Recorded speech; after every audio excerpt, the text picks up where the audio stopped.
ছাতা হাতে নিয়ে কলেজের গেট অতিক্রম করে মেঘ গাড়ির কাছে গিয়ে পৌঁছায়। গাড়ির পেছনের দরজা খুলে ভেতরে প্রবেশ করে, এরপর ছাতার হাতলে চাপ প্রয়োগ করে ছাতা বন্ধ করে পাশের সিটে রাখে। ড্রাইভার গাড়ি স্টার্ট দেয়। গন্তব্য এখন বাসায় যাওয়া। অন্যদিকে তিহান মেঘের গাড়িতে ওঠা অবধি তার দিকে তাকিয়েছিল। তার হৃদয়ে এক সুখের অনুভূতি হয় মেঘকে দেখে। বুকের বাঁ পাশে তিহান তার হাত রাখে। সে উপলব্ধি করে তার হার্টবিট ফাস্ট হয়ে গেছে। সত্যি বোধ হয় সে প্রথম দেখায় মেঘ নামক এক রূপবতী নারী প্রেমে পড়ে গিয়েছে। তিহান যখন মাথায় হাত দিয়ে মাঠের মাঝ বরাবর স্থানে দাঁড়িয়েছিল, তখন হঠাৎ করে তার শরীরের সাথে ধাক্কা লাগে এক প্রস্তর। তিহান দ্রুত পিছনে ঘুরে তাকায়। তার সাথে ধাক্কা লাগা বিষয়টা কোনো বস্তু না, বরং রক্তে মাংসে গড়া এক মানবের, যার নাম নুহা। হঠাৎ করে ধাক্কা লাগায় নুহা টাল সামলাতে না পেরে যখন পা পিছলে পড়ে যেতে লাগে, তখন তিহান তার হাত বাড়িয়ে শক্ত করে ধরে ফেলে নুহার হাত। এরপর একটা টান দিয়ে নুহাকে তার বুকের সাথে মিশিয়ে নেয়। নুহার শরীর যখন তিহানের বুকের সাথে মিশে যায়, নুহা তখন চোখ বন্ধ করে ফেলে। তিহান তার চোখ দিয়ে নুহার মুখ দেখে নুহার চোখের পাপড়ি বেয়ে বৃষ্টির বিদ্যু বিদ্যু পানি পড়ছে। তার কম্পিত ঠোঁট, মায়াময় মুখশ্রী দেখে তিহার ঘর লাগা দৃষ্টি তাকিয়ে থাকে। আজ বোধ হয় তার কাছে পৃথিবীর সকল মেয়েকে অদ্ভুত সুন্দর লাগছে। রিমঝিম বৃষ্টির ফোঁটা যখন নুহা আর তিহানের শরীরে বেয়ে গড়িয়ে পড়ে, তখন হয়তো দুজনের হুঁশ ফিরে আসে। নুহা দ্রুত তিহানের বুকের ওপর থেকে উঠে পড়ে, এরপর তার থেকে দূরত্ব বজায় রেখে সরে দাঁড়ায়। তিহান তার শার্টে হাত দিয়ে পানি মুছতে থাকে। নুহা তাকায় তার শরীরের দিকে। এতক্ষণ বৃষ্টির মধ্যে দাঁড়িয়ে থাকার কারণে তার সম্পূর্ণ শরীর পানিতে ভিজে গেছে। নুহার রাগী দৃষ্টিতে তিহানের দিকে তাকিয়ে দাঁত কটমট করে বলে ওঠে, এই আপনি কি পাগল? রাস্তার মাঝ বরাবর দাঁড়িয়ে ছিলেন কেন? তিহান শার্ট থেকে বৃষ্টির পানি ঝেড়ে মুছতেছিল, কিন্তু হঠাৎ নুহার এমন রাগী কণ্ঠ শুনে তার দিকে তাকায়। এই মেয়ে তাকে পাগল বলল? তিহান বলে, না আমি পাগল নই, কিন্তু আপনি নিশ্চয়ই অন্ধ। যদি অন্ধ না হন, তবে রাস্তার মাঝে যে একজন মানুষ দাঁড়িয়ে আছে তা কি খালি চোখে দেখেননি? তিহানের মুখে অন্ধ কথাটা শুনে নুহার রাগের পরিমাণ দ্বিগুণ হয়। প্রথমত নিজে এমন পাগলের মতো মাঝ রাস্তায় দাঁড়িয়েছিল, এরপর ধাক্কা দিয়ে নুহাকে ফেলে দিয়েছে, এখন আবার তাকে দোষ দিচ্ছে। নুহা বলে, আমি অন্ধ তাই না? আপনি কি সাধু? দেখুন আপনার জন্য আমি সম্পূর্ণ ভিজে গেছি। তিহান নুহার শরীর আর জামা কাপড় দিকে তাকিয়ে, সত্যি নুহার সম্পূর্ণ শরীর বৃষ্টির পানিতে ভিজে গেছে। শরীর বেয়ে চুয়ে চুয়ে পানি গড়িয়ে পড়ছে। অবশ্য সবটা তার দোষ। যদি সে মাঝ রাস্তায় না দাঁড়িয়ে থাকতো, তবে হয়তো নুহার সাথে তার ধাক্কা লাগতো না। কিন্তু তিহান নিজের দোষ স্বীকার করে না। ঝগড়া প্রথম নুহা শুরু করেছে। তাছাড়া তিহান পুরুষ মানুষ হয়ে একজন নারীর সাথে ঝগড়ায় হেরে যেতে পারে না, অসম্ভব। তিহান বলে, এই মেয়ে আপনি তো দেখে ভীষণ ঝগড়েতে। রাস্তায় দাঁড়িয়ে একজন পরপুরুষের সাথে পায়ে পা রেখে ঝগড়া করছেন। তিহানের কথায় জবাবে নুহা বলে, ওহ আমি ঝগড়াটে, তাই না? আর আপনি কি দুধে দেওয়া তুলসী পাতা? আর আপনার কি লজ্জা করে না একজন মহিলার সাথে পায়ে পা রেখে ঝগড়া করতে? নুহার কথার জবাবে তিহান কিছু বলতে যাবে, তার আগেই নুহা হাত দিয়ে তাকে থামিয়ে দিয়ে বলে, দেখুন এই বৃষ্টির মধ্যে দাঁড়িয়ে আপনার সাথে ঝগড়া করার বিন্দুমাত্র ইচ্ছা বা আগ্রহ আমার নেই। দয়া করে সামনে থেকে সরুন, আমি বাইরে যাব। তিহান আর কথা বাড়ায় না, সে এই সাইড হয়ে সরে যায়। নুহা বড় বড় পা ফেলে হেঁটে তিহানের পাশ কাটিয়ে চলে যায়। ঝড় বৃষ্টির মধ্যে তিহান এই একলা মাঠে দাঁড়িয়ে আর কি করবে, তাই বৃষ্টি থেকে বাঁচার জন্য মাথায় হাত দিয়ে দ্রুত হেঁটে কলেজের গেটের কাছে এগিয়ে যায়। কলেজের গেটের সামনের রাস্তায় গাড়ির জন্য অপেক্ষা করছে নুহা। বৃষ্টির কারণে রাস্তায় কোনো গাড়ি নেই। সারা রাস্তা ফাঁকা, মানুষ অবধি দেখা যাচ্ছে না। নুহা গাড় ঘুরিয়ে উঁকি দিয়ে রাস্তার দিকে তাকিয়েছিল। ঠিক তখন তিহান সেখানে উপস্থিত হয়। তিহানকে দেখে নুহা তার মুখ ঘুরিয়ে নেয়। তিহান গিয়ে নুহার থেকে একটু দূরে তার পাশে গিয়ে দাঁড়ায়। প্রায় 5 মিনিট পর রাস্তায় এক গাড়ির আগমন হয়। নুহা দ্রুত হাত নাড়িয়ে গাড়িকে থামায়, এরপর এগিয়ে যায় গাড়ির কাছে। সামনের সিটে বসে থাকা ড্রাইভারকে উদ্দেশ্য করে বলে, ড্রাইভার ভাই, আপনি সামনে বাস স্ট্যান্ডে যাবেন? ড্রাইভার সম্মতি দিয়ে বলে, জি ম্যাম যাব, আপনি গাড়িতে উঠে বসুন। ড্রাইভারের কথা শুনে নুহা গাড়িতে উঠে বসতে যাবে, তখন তিহান আসে সেখানে। তিহান ড্রাইভারকে বলে, আমিও সামনে বাস স্ট্যান্ড অবধি যাব। তিহানের যাওয়ার কথা শুনে নুহা বলে, না, আমি ওনার সাথে এক গাড়িতে কোথাও যাব না, অসম্ভব। নুহার না যাওয়ার কথা শুনে তিহান তার দিকে তাকায়। মেয়েটার কি জেদ, একটু ধাক্কা দিয়েছে বলে তার সাথে এমন গাড়িতে যাবে না বলছে। নুহা গাড়ির দরজা থেকে হাত সরিয়ে নেয়, কিন্তু তিহান সেই নুহার রাগের পরোয়া করল না। গাড়ির দরজা খুলে ভেতরে ঢুকে পড়ল। নুহা ঠায় দাঁড়িয়ে রইল। গাড়ির বাইরে ড্রাইভার যখন গাড়ি স্টার্ট দিতে যাবে তখন তিহান তাকে থামিয়ে দেয়। গাড়ির বাইরে দাঁড়িয়ে থাকা নুহার দিকে তাকায়। বৃষ্টির মাঝে এমন ফাঁকা রাস্তা, নুহা একা দাঁড়িয়ে থাকা নিরাপদ নয়। তিহান গাড়ির জানালা খুলে নুহার দিকে তাকিয়ে বলে, এই যে মিস ঝগড়ুটে, এই বৃষ্টির মধ্যে ভেজা শরীরে দাঁড়িয়ে না থেকে গাড়িতে উঠে বসুন। আমি আপনার মতো এমন বেয়াদব মানুষের সাথে এক গাড়ি করে কোথাও যাব না। নুহার কথা শুনে তিহানের রাগ হয়, কিন্তু সেই রাগ করে না, ভদ্র আর শান্ত স্বরে বলে, আমি বেয়াদব, কিন্তু বাঘ বা সিংহ নয় যে আপনাকে খেয়ে ফেলব। নির্জন রাস্তায় একা মেয়ে হয়ে দাঁড়িয়ে থাকা নিরাপদ নয়। রাত কিন্তু প্রায় হয়ে গেছে। তিহানের কথা নুহা ভাবে সত্যি রাত হয়ে গেছে, অন্ধকার নেমে এসেছে, রাস্তায় দাঁড়িয়ে থাকা উচিত হবে না। নুহা রাগ জেদ বাদ দিয়ে গাড়িতে উঠে বসে। তিহান একটু দূরে সরে যায়। নুহা পাশের সিটে বসে ড্রাইভার গাড়ি স্টার্ট দেয়। গাড়িতে ওঠার পর নুহা তার ভেজে চুল পরিহিত ওড়না দিয়ে সযত্নে মুছতে থাকে। চুল ভেজা থাকলে সর্দি লেগে যাবে। তিহান একবার তাকায় নুহার দিকে, বেশ মনোযোগ দেয় নুহার প্রতি। মেয়েটা ফর্সা, ত্বক দুধের মতো সাদা, চোখ দুটি কাজল কালো, মুখের আদলে কি ভীষণ মায়া। তিহান মুগ্ধ হয়ে নুহার দিকে তাকিয়ে থাকে। নুহা যখন চুল মোছা শেষ করে পাশের দিকে ঘুরে তাকায় তখন তিহানকে তার দিকে তাকিয়ে থাকতে দেখে অবাক হয়। তিহান আর নুহার দৃষ্টি মিলিত হয়। তিহান দ্রুত তার চোখ সরিয়ে নেয় নুহার উপর থেকে। নুহাও গাড়ির সামনের দিকে তাকায়। প্রায় 40 মিনিট পর গাড়ি এসে থামায় বাসার সামনে। মেঘ গাড়ি থেকে বের হয়ে বাড়ির ভিতরে প্রবেশ করে। বাড়ির কাজের লোকেরা খাবার ঘরের বিভিন্ন জিনিসপত্র পরিষ্কার করছে। মেঘকে দেখে একজন মহিলা এগিয়ে এসে বলে, মেঘ ম্যাম, আপনি কি দুপুরের খাবার খেয়েছেন? রান্নাঘর থেকে কি খাবার গরম করে নিয়ে আসবো? পেটে ক্ষুধা লাগার কারণে গড়গড় শব্দ করছে মেঘের। দুপুরে কলেজ ক্যান্টিন থেকে কোনো খাবার কিনে খায়নি। নুহা অবশ্য মেঘকে অনেকবার জোর করছিল খাবার খেতে যাওয়ার জন্য, কিন্তু মেঘ যায়নি। খাবার খাওয়ার ক্ষুধা বা ইচ্ছা ছিল না তখন তার, কিন্তু এখন তার ভীষণ ক্ষুধা লাগছে।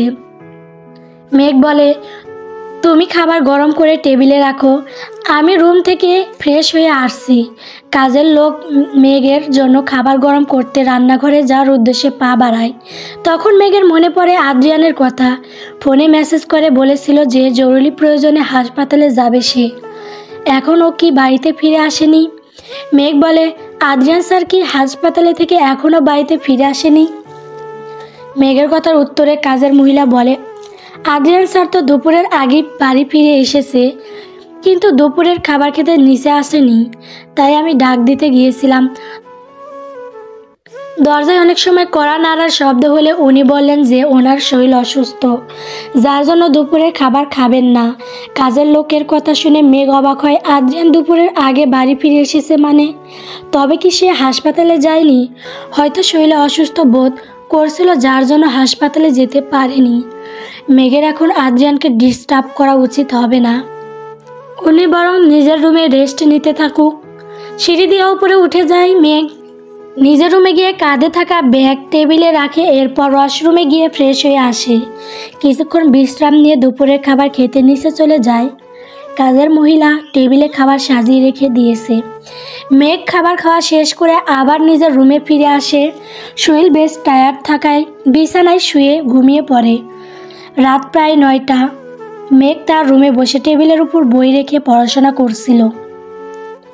তখনই হঠাৎ তার ফোনে ফারহানা বেগমের কল আসে। হঠাৎ ফারহানা বেগম কল করেছে কেন? মেঘ অবাক হয়ে ফোন রিসিভ করে ফোনের ওপর পাশ থেকে ফারহানা বেগম চিন্তিত কণ্ঠে বলে, মেঘ তুমি কোথায়? এখনই একবার আদ্রিয়ানের রুমে যাও।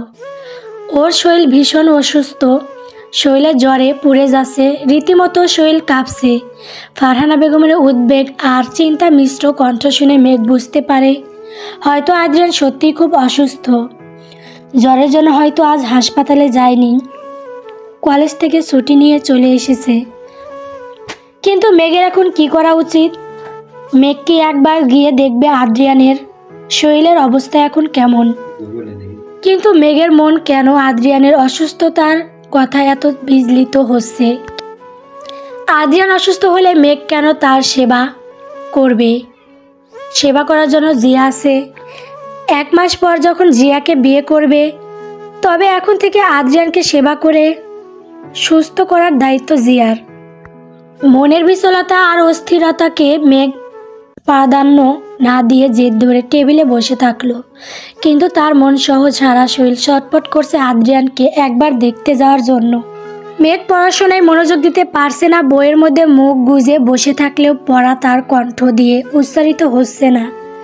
টেবিলে বসে থাকা অবস্থায় মেঘের ফোন কারান।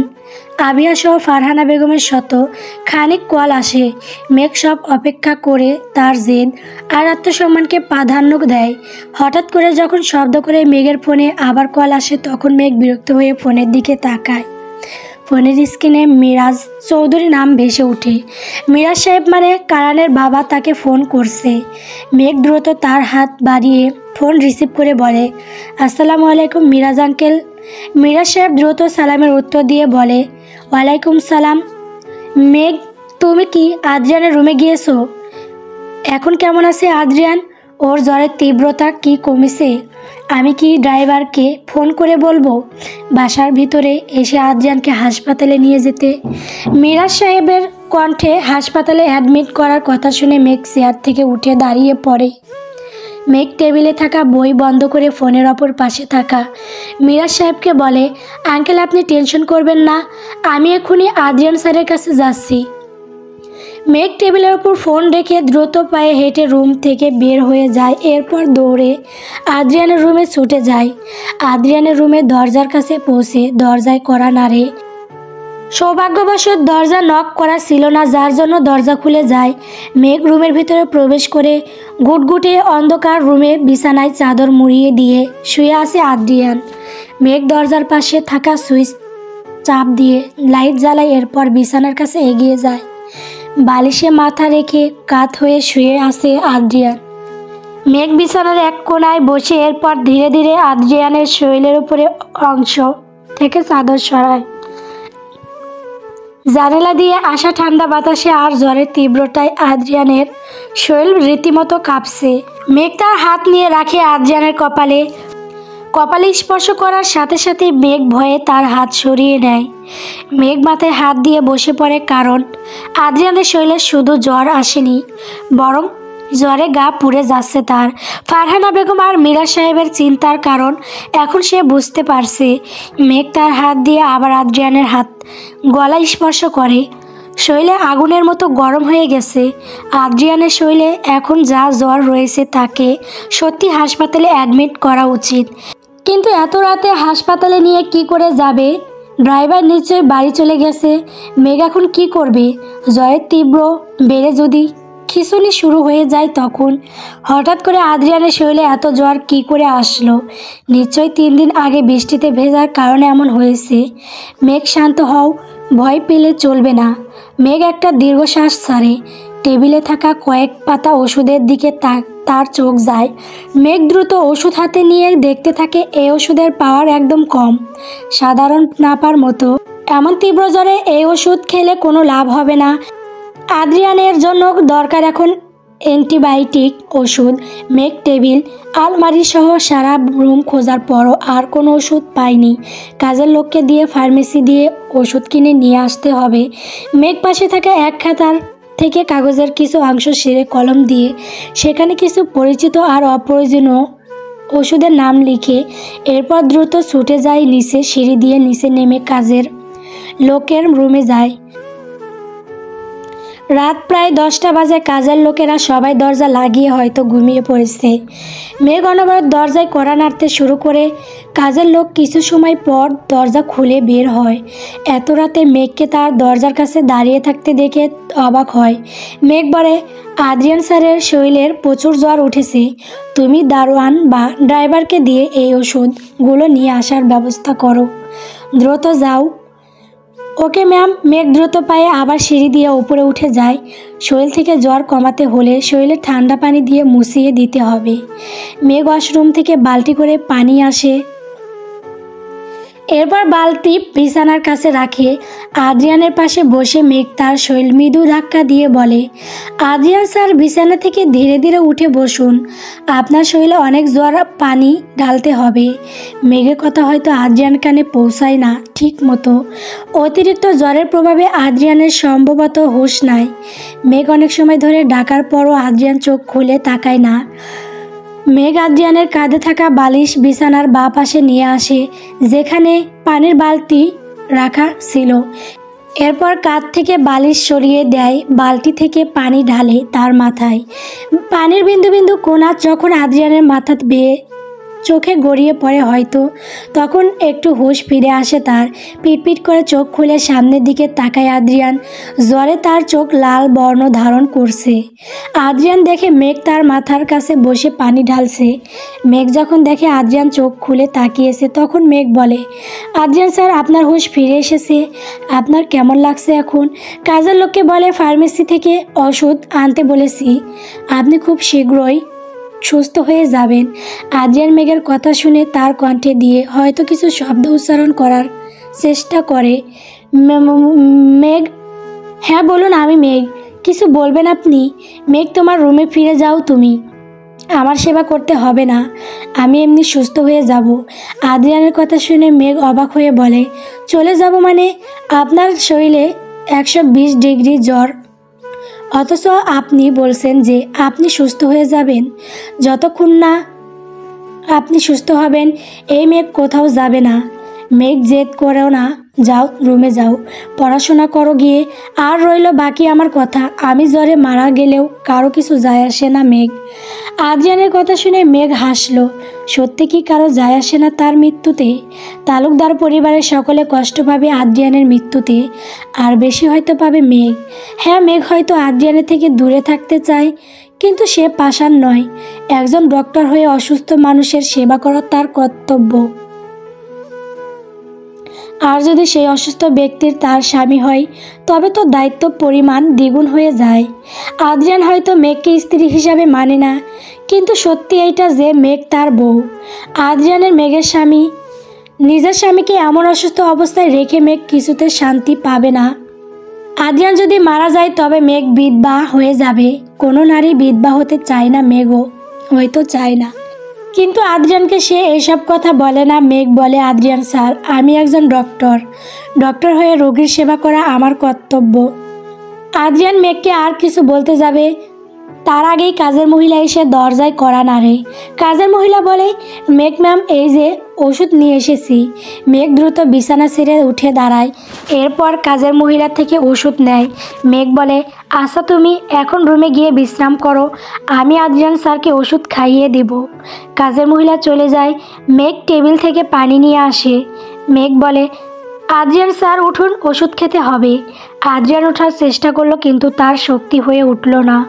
মেঘ বাধ্য হয়ে বিছানায় বসে এরপর আদ্রিয়ানের মাথা তার কোলের ওপর নিয়ে আসে, তার মুখে ওষুধ গুঁজে দেয়, হাতে থাকা পানির গ্লাস থেকে মাথা উঁচু করে পানি খাইয়ে দেয়।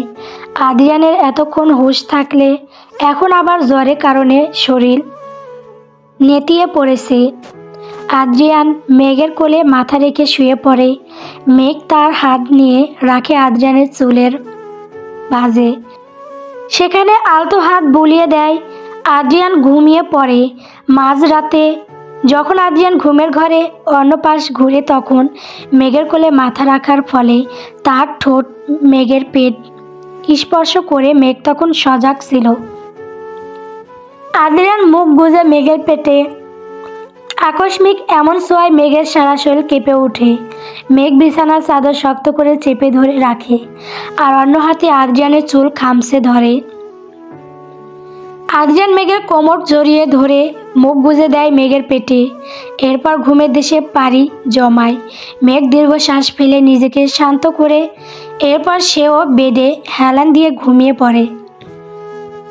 গল্প তোমার নামে নীলছে তারা।